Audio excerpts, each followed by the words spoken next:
Alright mga kabayan, ayan, may panibagong video inilabas si Atty. Harry Roque tungkol sa kaso ni former President Rodrigo Duterte sa ICC. So ayun guys, kung hindi daw makapagpapakita ng dokumento na inilitis si former President Duterte dito sa Pilipinas bago ipinadala sa ICC, ay posible daw mahinto yung paglilitis niya sa ICC. So ayun guys, pakalupit no. So kung wala daw maipakitang dokumento, so ibig sabihin illegal yung pagpapadala sa kanya sa ICC. So ayun guys, panoorin po natin itong video inilabas ni Atty. Harry Roque. Magandang araw po sa inyong lahat. Ngayong tapos na ang drama dyan sa Senado at nagtagumpay na si Marcos Jr. na mapasailalim sa kanya ang Senado at nahalal na sa pamamagitan ng 13 boto itong Sherwin Gatchalian na hindi tayo sigurado sa kanyang citizenship bilang Senate President, balikan naman po natin ang kaso ni Tatay Digong. Dahil baka naman magalit sa akin si Tatay Digong, hoy Harry Roque, masyado kang engross sa mga lokal na politika at nakakalimutan mo na ako. So, ang akin naman, balikan natin itong si Tatay Digong at tignan natin kung ano nga ba ang mga nangyayari kay Tatay Digong. Now, isa sa pinaka-importanting mga pangyayari ay nagtanong daw di umano itong judge na si Joanna Carver kung nasaan ang dokumento na nagpapatunay na hinarap daw si Tatay Digong sa lokal na hukuman. Well, sa totoo lang, bagamat kinover namin ni Maharlika itong case conference, no? Ang totoo niyan, nag-break ang hukuman para sa tanghalian at nag-off the air. Hindi na ako nakabalik. Kaya hindi ko alam kung talagang tinanong ni Judge Carver o hinanap ni Judge Carver yung dokumento na nagpapatunay na hinarap si Tatay Digong sa lokal na hukuman bago siya pinadala sa The Hague. Bakit po niya itatanong yan? Well, una-una po bine-verify pa po natin kung talagang tinanong yan.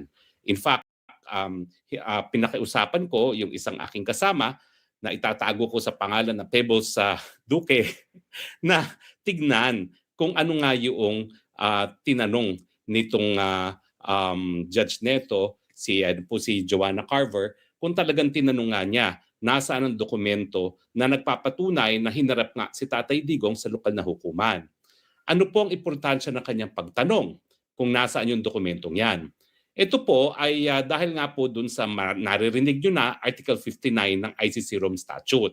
Sang-ayon po sa Article 59, kinakailangan na yung Pilipinas, pagkatapos niyang ma-receive yung request na arestuhin ng isang tao, kinakailangan iharap yung taong yan sa isang lokal na hukuman upang mapasiguro na ang tao na nasa mandamiento de aresto ay ang tao na nais na mapaaresto, na ang tao ay legal na naaresto ayon sa lokal na batas at saka yung karapatan ng taong yon ay narespeto. Bukod pa dyan, sisiguraduhin din ng lokal na hukuman na ang soberenya ng isang bansa hindi nalalabag. Kasi nga po, kung wala namang obligasyon na makipagtulungan ng isang estado para arestuhin isang tao, natural. Dahil wala nang legal na basihan para makipagtulungan, kapag tinuloy ang pag-aaresto, mababiolate o malalabag ang pagiging soberenya ng isang bansa. Dahil ang pagiging soberenya, ibig sabihin yan, walang ibang po pwede maglitis ng kahit anong di umanong krimen nangyari sa teritoryo kung hindi yung bansang iyon. Now, hindi po ito kauna-unahang pagkakataon na naging issue sa kaso. In fact, ang pinaka-controversial pong kaso ay yung kaso ni Eichmann. Si Eichmann po ay isang Nazi. Siya yung author ng The Final Solution to the Jewish Problem at ang final solution daw ay patayin silang lahat. Matapos po ang pandalawang daigdigang digmaan, nakatakas po itong si Eichmann, nagtago sa Argentina at long after World War II, mga dekada 60 nito, ay nahuli nila si Eichmann sa Argentina. Ang problema, kinidnap ng Israel itong si Eichmann, dinala sa Israel kung saan siya linitis para sa war crimes and crimes against humanity. Ang depensa ni Eichmann, teka muna, niwala pang estado ng Israel noong mga panahon na yon. Bakit ako lilitisin ng isang hukuman ng Israel? Hindi pa kayo bansa ng pangalawang pandaigdigang digmaan. At dahil dyan, dahil hindi pa kayo bansa ng mga panahon na yon, saan ang batas na nagsasabi na po pwede kong litisin for war crimes and crimes against humanity sa inyong teritoryo? Hindi pa nga kayo estado noon. Ang sabi ng Israeli Supreme Court, maen pa. Wala kaming pakialam kung paano ka naaresto. Importante ikaw ay mabigyan ng patas na paglilitis. At ang sabi ng hukuman ng Israel, alam mo, itong ginawa mong war crimes at crimes against humanity, ito ay mga karumal-dumal na krimen na lahat ng bansa sa daigdig ay mayroong kapangyarihang litisin. So baliwala na wala pang estadong Israel ng mga panahon na yon, dahil ikaw ay accused sa pinakakarumal-dumal ng mga krimen, po pwede ka naming litisin. Now, meron naman po isang kaso na nagko-contradict at hindi sumasang-ayon sa desisyon ng Eichmann. Ito po ay mas bagong desisyon ng South African Constitutional Court. Sa kanila po kasi, depende kung anong issue, ang pinakamataas na hukuman ay a constitutional court kung constitutional law issue or administrative court kung ito naman ay administrative case. So pareho pong nangyari dyan. Ito pong si Ibrahim ay high-ranking apartheid official, nahuli matapos na nabagsak ang gobyerno ng apartheid, kinidnap at dinala sa Israel.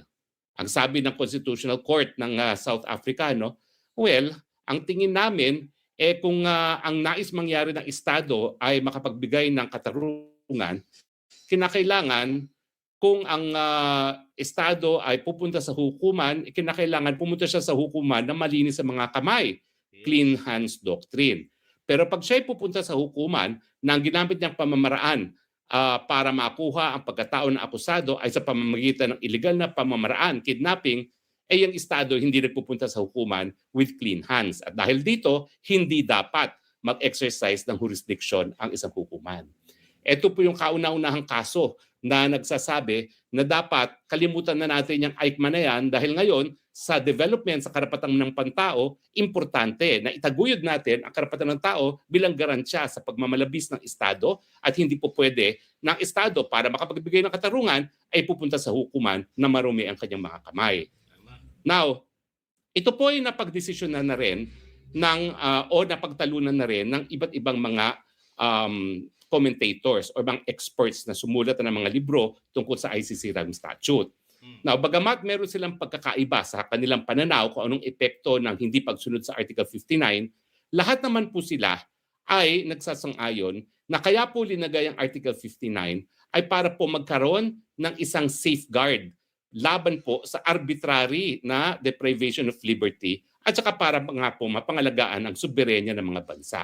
Ibig sabihin, hindi lang po ito procedural rule, yung paghaharap sa lokal na hukuman bago ipadala sa ICC. Ito po talaga ay importante dahil pinangangalagaan ang karapatan ng kalayaan ng lahat at pinangangalagaan din ang soberenya ng mga bansa na kung saan hinihingi ang kanilang kooperasyon.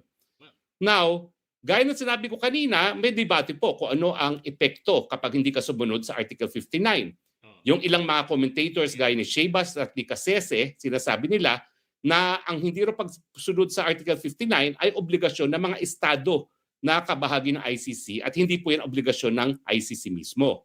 So dahil dito, yung hindi pagsunod sa Article 59 ayon sa kanila ay hindi dapat magresulta sa kawalan ng jurisdiksyon ng ICC at ang remedyo ay para ang remedyo ay laban doon sa estado na hindi sumunod sa Article 59.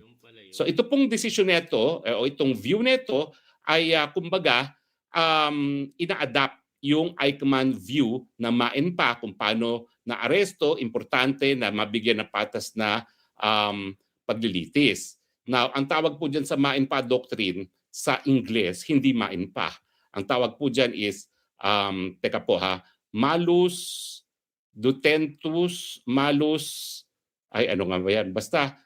detentus, malus detentus, naku, hindi ko makita. ayun, malus detentus at saka basta wrongful detention, proper trial, no? Yan ang kanilang sinasabi. Pero siyempre po, yung mga ilang na mga authorities gaya ni Slatter, ni Carnava at Zahar ay nagsasabi na yung desisyon ng South African Court ay ang mas mabuting desisyon. Yung Article 59 ay pinagkasunduan ng mga bansa na sumapi sa ICC para nga po mapangalagaan ang kalayaan. At dahil po dito, yung hindi pagsunod sa Article 59 ay maglalabag sa karapatan ng due process at ng karapatang pantao, at dahil dito, hindi dapat mag-exercise ng jurisdiction ng ICC kapag hindi nasunod ng Article 59. Now, nagkaroon na po ng mga desisyon ang mga modern international tribunals tungkol sa epekto ng hindi pagsunod sa Article 59. May isang kaso po ang International Criminal Tribunal for the former Rwanda, yung binuo ng United Nations Security Council para litisin yung mga pumatay sa genocide ng Rwanda. Ang decision po ng Barayagwiza ay kinakailangan po pwedeng mapatigil ang paglilitis kung mapapakita na meron talagang illegal na proseso na ginamit gaya ng paglilitis sa isang akusado. At ang sabi ng Barayagwiza, ang isang hukuman ay po pwedeng hindi mag-exercise ng jurisdiction kapag merong seryoso at matinding paglabag sa karapatan ng akusado na magiging dahilan din para masira ang reputasyon ng hukuman. Now, dito naman sa Nikolic, isang kaso na nadesisyonan ng International Criminal Tribunal for the Yugoslavia, sinabi rin nila na po pwedeng hindi magtuloy ang jurisdiction ng isang hukuman kapag nagkaroon ng serious mistreatment laban sa isang akusado at paglabag ng kanyang karapatang pantao. Ang tanong, kailan ba magkakaroon ng seryosong paglabag sa karapatan ng akusado at sa paglabag ng kanyang karapatang pantao? Well, yan po ay sasagutin ng hukuman. Pero dito sa ICC, meron pong pagkakataon talaga na talagang kinidnap. Yung kaso nga po na sinabi ko kanina, yung kaso ng yung naunang kaso ng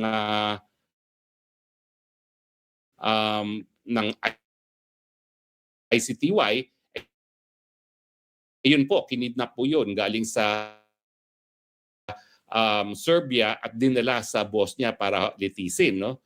Pero doon, ang sabi ng hukuman, magpapatuloy ang kaso kasi hindi naman ganun kalala yung paglabag sa karapatan pantao ng akusado. So, yun guys, may chance pa pala, kapag hindi nakapag-submit ang dokumento na nililitis si former President Duterte sa Pilipinas, posibleng matigil daw yung paglilitis niya sa ICC. So, yes, abangan pa natin yung mga susunod, yung mga mangyayari. And don't forget to subscribe our YouTube channel, MYNTV, and thank you for watching. God bless everyone.